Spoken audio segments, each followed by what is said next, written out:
10 лет назад по поручению президента России Национальным антитеррористическим комитетом внесены изменения в организацию антитеррористической деятельности на территории Чеченской Республики.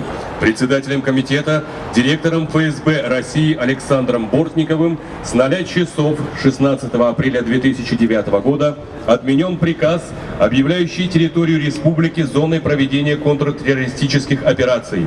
В этот день официально закончилась Вторая Чеченская война.